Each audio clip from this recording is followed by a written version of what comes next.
পবিত্র কোরআনে কয়েকটি বিষয়ে বিশেষ জোর দেওয়া হয়েছে। কয়েক পৃষ্ঠা পরপরই সে কথাগুলো আমাদের মনে করিয়ে দেওয়া হয়েছে। এর মধ্যে একটি বিষয় হচ্ছে কিয়ামতের দিবস। কোরআন পড়লে আমাদের মনে প্রশ্ন জাগতে পারে, আল্লাহ এত ঘন ঘন এই দিনটির কথা কেন বলেছেন? সেই প্রশ্নের উত্তর পেয়ে যাই নিজেদের দিকে তাকালেই। যে দিনটি হবে মানব জাতির জন্য সবচেয়ে কঠিন দিন, যেদিন ক্ষুদ্রতম বিষয়গুলো মেপে দেখা হবে, ফায়সালা করা হবে, সেই দিনটি নিয়ে আমরা কতটুকুই ভাবার সময় পাই। বাস্তবতা হচ্ছে আমরা শেষ জামানায় বাস করছি। কিয়ামত ঘনিয়ে আসছে। রাসূল সাল্লাল্লাহু আলাইহি ওয়াসাল্লাম বিভিন্ন হাদিসে কিয়ামতের কিছু আলামতের কথা উল্লেখ করেছেন। উলামারা এই আলামতগুলোকে দুই ভাগে ভাগ করেন, বড় এবং ছোট। ছোট আলামত অনেক রয়েছে, যার মধ্যে অন্যতম হলো রাসূল সাল্লাল্লাহু আলাইহি ওয়াসাল্লামের মৃত্যু। 1400 বছর আগে ঘটে যাওয়া এই ঘটনা যখন কিয়ামতের একটি সুস্পষ্ট নিদর্শন হিসেবে উল্লেখ করা হয়েছে, আমরা বুঝতে পারি আমরা কিয়ামতের কত কাছে চলে এসেছি। এছাড়া রাসূল সাল্লাল্লাহু আলাইহি ওয়াসাল্লাম আরো অনেকগুলো চিহ্ন উল্লেখ করেছেন, যার মধ্যে রয়েছে অভাবী বেদুইনরা উঁচু অট্টালিকা বানানোর প্রতিযোগিতা করবে, মানুষের মধ্যে পরস্পরের উপর বিশ্বাস উঠে যাবে, সুদ এমন ভাবে বৃদ্ধি পাবে যে কোনো ব্যক্তি এর থেকে পুরোপুরি মুক্ত হতে পারবে না, মদ্যপান বেড়ে যাবে, জিনা বেড়ে যাবে, ভূমিকম্প বেড়ে যাবে, হত্যাকাণ্ড এমন ভাবে বৃদ্ধি পাবে যে যে ব্যক্তি হত্যা করছে এবং যাকে হত্যা করা হচ্ছে দুজনের একজনও জানবে না হত্যার উদ্দেশ্যটা আসলে কি। নারীরা কাপড় পরিধান করা সত্ত্বেও বিবস্ত্র হবে, মিথ্যা সাক্ষ্য দেওয়ার প্রচলন থাকবে, জন্তু জানোয়ারেরা এবং নিষ্প্রাণ বস্তু মানুষের সাথে কথা বলবে এবং সবচেয়ে নিম্ন স্তরের লোকেরা সমাজের নেতা হয়ে যাবে। এছাড়াও কিয়ামতের আরো অনেক ছোট আলামত আমরা বিভিন্ন হাদিসে পেয়ে থাকি, কিন্তু কিয়ামতের বড় আলামতগুলো হচ্ছে 10টি। মানব জাতির জন্য কিয়ামতের সবচেয়ে ভয়ঙ্কর আলামত, এমনকি মানব ইতিহাসের সবচেয়ে কঠিন ফিতনা হবে দাজ্জাল। দাজ্জাল 40 দিন পৃথিবীতে রাজত্ব করবে। এর মধ্যে প্রথম দিনটি মনে হবে 1 বছরের সমান, দ্বিতীয় দিনটি মনে হবে 1 মাসের সমান, তৃতীয় দিনটি মনে হবে 1 সপ্তাহের সমান এবং বাকি দিনগুলো সাধারণ দিনের সমানই মনে হবে। যদিও শুনলে 40 দিন খুব বেশি সময় মনে হয় না, বাস্তবে দাজ্জাল হবে প্রতিটি মুমিনের জন্য সবচেয়ে বড় ফিতনা। আল্লাহ আযজা ওয়া জাল দাজ্জালকে এমন সব শক্তি দেবেন যে প্রকৃত ঈমানদার ছাড়া অন্য কেউ তার আহ্বান অগ্রাহ্য করতে পারবে না। তাই রাসূল সাল্লাল্লাহু আলাইহি ওয়াসাল্লাম আমাদেরকে দাজ্জালের ফিতনা থেকে রেহাই পাওয়ার দোয়া শিখিয়েছেন এবং আরো বলেছেন, যে ব্যক্তি সূরা কাহাফের প্রথম 10টি আয়াত মুখস্থ করবে সেটা তাকে দাজ্জালের ফিতনা থেকে রক্ষা করবে।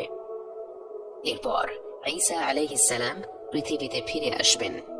তিনি সুশাসন প্রতিষ্ঠা করবেন, শিরক ধ্বংস করবেন এবং ইসলামকে প্রতিষ্ঠিত করবেন। সেই সাথে তিনি দাজ্জালের সাথে যুদ্ধ করে তাকে হত্যা করবেন। এরপরে ইয়াজুজ এবং মাজুজ পৃথিবীতে ছড়িয়ে পড়বে এবং ঈসা আলাইহিস সালাম তাদের বিরুদ্ধে কঠিন যুদ্ধে লিপ্ত হবেন এবং অবশেষে তাদের ধ্বংস করবেন। এরপর ঈসা আলাইহিস সালাম শান্তিপূর্ণ অবস্থা প্রতিষ্ঠিত করবেন এবং মৃত্যুবরণ করবেন। কিয়ামতের আগে কিছু বড় ধরনের প্রাকৃতিক নিদর্শনও দেখা যাবে। সূর্য পশ্চিম দিক থেকে উদয় হবে, 3টি প্রকাণ্ড ভূমিকম্প হবে। এর একটি হবে পূর্বাঞ্চলে, একটি পশ্চিমে এবং আরেকটি আরব অঞ্চলে। আরেকটি প্রাকৃতিক আলামত হবে 40 দিনের জন্য একটি গাঢ় ধোঁয়ায় গোটা পৃথিবী ছেয়ে যাবে। এতে বিশ্বাসী এবং অবিশ্বাসী নির্বিশেষে প্রত্যেকে আক্রান্ত হবে। এই ধোঁয়ার ব্যাপারে আল্লাহ তাআলা আরেকটি বড় নিদর্শন হলো দাব্বাতুল আরদ বা দানবের আগমন, এবং সেই দানব মাটি থেকে উঠে আসবে। তাকে আল্লাহ কথা বলার ক্ষমতা দিবেন এবং সে মুমিন এবং অবিশ্বাসীদের চিহ্নিত করে দিবে। কিয়ামতের আগের সর্বশেষ আলামত হচ্ছে ইয়েমেন অঞ্চল থেকে এক প্রকাণ্ড আগুন শুরু হবে, যা ছড়িয়ে পড়বে পৃথিবী জুড়ে। এই আগুন পৃথিবীতে অবশিষ্ট সকল মানুষকে একটি প্রান্তরে নিয়ে আসবে। এই শেষ নিদর্শনের পর আরম্ভ হবে কিয়ামত।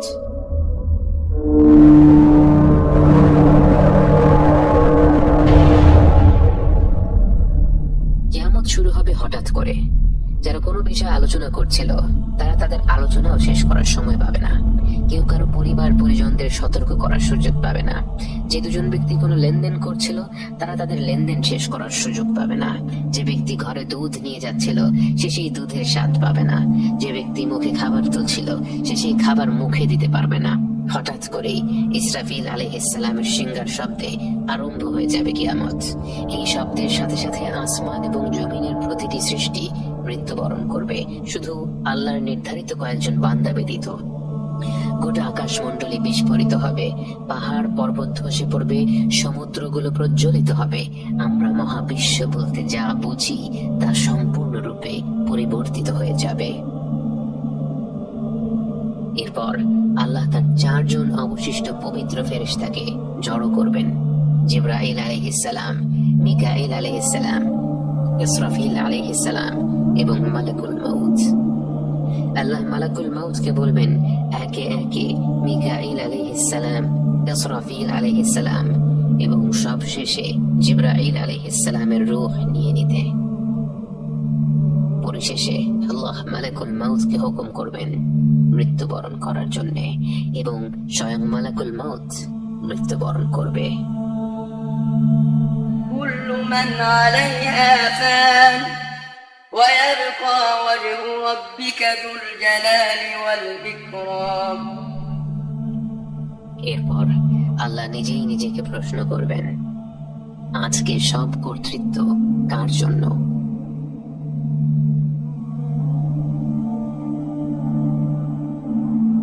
তাকে উত্তর দেওয়ার জন্য কেউ থাকবে না। তখন তিনি নিজেই নিজেকে উত্তর দেবেন, লিল্লাহিল ওয়াহিদিল কাহ্হার, আল্লাহর জন্য যিনি এক, মহাপরাক্রান্ত। আল্লাহ তার অসীম জ্ঞান অনুযায়ী বিচার দিবসের জন্য পৃথিবীকে এক প্রকাণ্ড সমতল ভূমিতে পরিণত করবেন। যদিও সেই ভূমি হবে বিরাট, বিচার দিবসের দিন সেখানে জড়ো হবে সময়ের শুরু থেকে শেষ পর্যন্ত জন্ম নেয়া প্রতিটি মানুষ, জিন ও জীবজন্তু। তাই সেই পুরো ভূমিটি ভরপুর হয়ে যাবে। সেই সমতল ভূমিতে গেঁথে আছে হাজার হাজার বছর ধরে কবর দিয়ে আসা মরদেহগুলোর মেরুদণ্ডের একটি ক্ষুদ্র কণা। আল্লাহ সেই ভূমিতে এক বিশেষ বৃষ্টি পাঠিয়ে দেবেন। সেই বৃষ্টির পানি পেয়ে প্রাচীন সেই দেহগুলোর নিশ্চিহ্ন প্রায় অবশিষ্ট অংশ থেকে ধীরে ধীরে বেড়ে উঠবে এক নতুন দেহ। বারজাখের জীবনের ঘুমন্ত আত্মা জেগে উঠবে এই নতুন শরীরে। আবারও সিংহায় ফু দেয়া হলো, কারণ ততক্ষণে ফেরেশতাদের পুনরুজ্জীবিত করা হয়ে গেছে। আবারও এক প্রকাণ্ড শব্দে কেঁপে উঠবে নতুন এই সমতল পৃথিবী। সেই কম্পনের সাথে সাথে আপনি হাত পা ছুঁড়ে বেরিয়ে আসবেন মাটি থেকে। চোখ মুখ থেকে ধুলা মুছে আপনি চারিদিকে তাকাচ্ছেন। অনেক অনেক গভীর ঘুম থেকে উঠে সবকিছু নতুন লাগছে, সবকিছু আশ্চর্যজনক লাগছে। আপনার চারিপাশে অগণিত মানুষের ভিড়, মানুষ, জিন, পশু পাখি, ফেরেশতা, চারিদিকে ছোটাছুটি। আপনিও বাকিদের সাথে ছুটতে শুরু করেন। বুঝতে পারেন বিচার দিবস শুরু হয়ে গেছে।